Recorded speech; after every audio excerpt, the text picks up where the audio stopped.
Hi, everybody. This is Tracy Malone from narcissistabusesupport.com. Today is February 29th, 2023, and it's a big day for me. It is actually a day 7 years ago that I learned what a narcissist was. And like many victims, I learned the hard way. I learned by fire, if you would.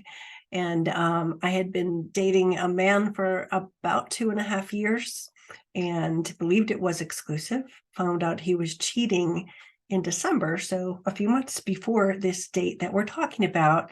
And he kept coming to explain. I didn't know what hoovering was. He just would come, he would bang on the door. My son would tell him to go away. Let me explain why I slept with the only other girl at Christmas dinner. All of that had happened probably 5 or 6 times between December when I learned and this February 29th date when I'm talking to you about. So I wanted nothing to do with him when I found out he was cheating. And that was just, no, thanks, you're done. And on this particular day, it was a Sunday, and I was at church and we had a forgiveness sermon, like a really good one. A mother of a mass shooter at the Amish school many years ago was our guest. And she talked about how the Amish had come and forgiven her when her son had killed all of their children. So it was very impactful and it sat on my heart. So on my way home from church, I decided, you know what? Our mutual friends that introduced us are having a party next week. Let me just make nice. I don't want him back, but I also learned in this particular sermon that I don't want to hold on to this anger, this hurt. So forgiving him would help release that. Thought it was a good idea. Again, who would have guessed? When I got there, he wasn't there. And his son let me in and explained to me that he had just tried to kill himself twice in a month by drinking bleach. So I was having a nice chat with his son, who I had cared for that 2.5 years. So I was worried for him. Dad wasn't home, but then he got home and ordered me to the garage and started screaming I was crazy. Where'd that come from? I was so confused. I didn't know that was a normal narc thing that they call everyone else crazy, right? So I was freaking out and I started crying. I'm like, why is he yelling at me? I didn't do anything. I'm here to forgive you. What the heck? Well, the whole thing lasted about 6 minutes. And in that conversation, we talked about the girl that I had found out about at Christmas, from Christmas dinner. I had reached out to her. He had given her HPV. So now I was really concerned. So I'm talking to her. I'm talking to him about her. And then I talked to him about his ex-wife as well, because his ex-wife had to take me off the emergency contact for his kid at school. So he wasn't really happy with that. I think that was probably the narc injury that really stirred him up. And, I didn't realize the rules that I was supposed to keep his secrets and, not go and spread the truth, but oh well. So he got angry. He started screaming. And the whole thing lasted about 6 minutes. And I was heading into my car. I'm in the driveway and about to get in my car. And he points to his car. And there was this girl that, not the one from Christmas, but another one. And she'd been on my radar on Facebook for a long time, but he always denied that he knew her. And there she was in his driveway. So I said, well, if she's coming to the party, let me meet her.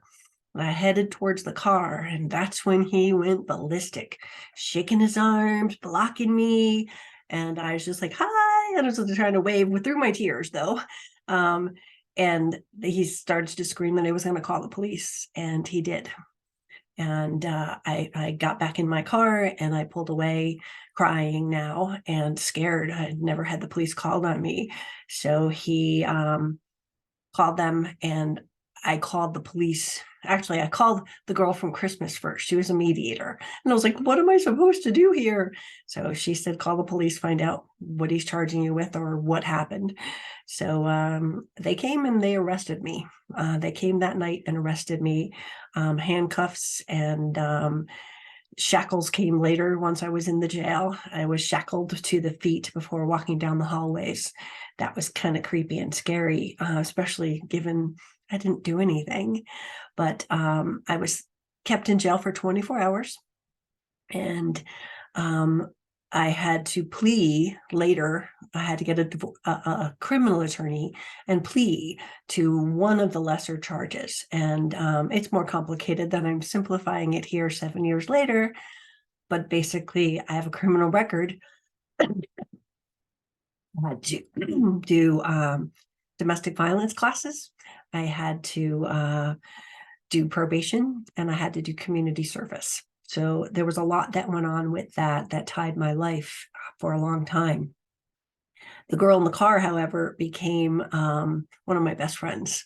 And we, turns out that he had not just started dating her, but they'd been dating for 2 of my 2.5 years. And her and I compared notes. I said, well, when were you dating him? Either I was with him or he was away and I was watching his kids. Guess what that jerk was doing?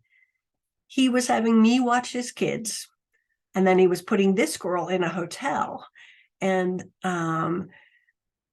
sending me pictures of him in Chicago. Here's something, I wish you were here. Here's food I'm eating here in Chicago. He was down the street with this girl. You can't make this shit up, right? So anyway, I just wanted to kind of talk about that and how I got started, because most people don't really understand. Once I learned and started researching about him, because now I'm sort of on house arrest. It was not court ordered, but it was fear. The judge said if I ever saw him out anywhere, even in a movie theater, that he called the police and I would go back to jail. And I didn't want that. So I just stayed home and I learned and I studied. And friends said he's gaslighting, look it up. And that unfolded him. That unfolded my marriage. That unfolded my family.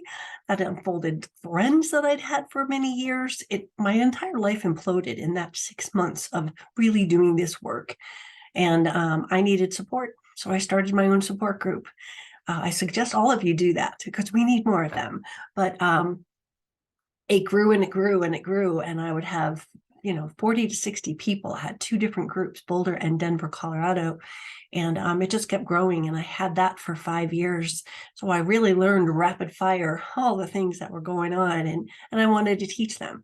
So I started learning boundaries, and I started learning all these different pieces to help the people in my support group who were also struggling. And the friendships were built then. I'm still friends with a lot of those people. And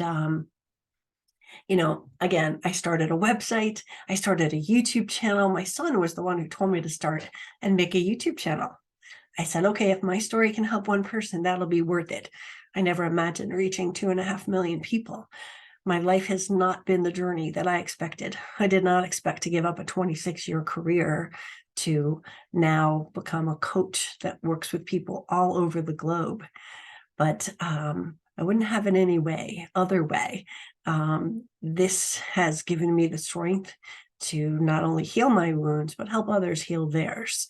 So my life has been a different journey. I create worksheets. I create courses.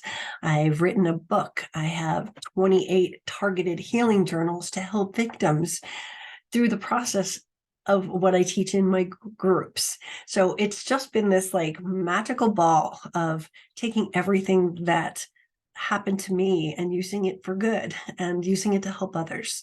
So I just wanted to let you guys know that no matter where you are in this cycle, you can't make this shit up. You can't. I mean, here I was a mother and a business owner, and I'm in jail. What happens? Now I'm the poster child for victims who have been arrested by their narcissists. And I get calls from people from Ireland that their husbands have had them arrested, or their boyfriend or girlfriend. It is such a common strategy. Again, didn't know that. I did find out that he'd had his wife arrested quite a few times as well. So it was a tactic that he used. So anyway, this is Tracy Malone. I hope that this kind of enlightened you as to who I am, where I've been. And 7 years ago today is the founding day. If you want to watch a video on, I'll put the link down below, on me and the girl in the car who became best friends and eventually went on our bucket list trip to Italy together. I'll put the link down there because we made a video, 7 years ago, that we did together about the arrest and about our friendship. So follow that one. It's kind of a good story, and just hang in there. You know what? We will recover from this narcissist stuff. And if you're like me, you will become a survivor. And that means you're going to teach others so that this doesn't happen to anyone else again. Thank you, and I'll see you soon.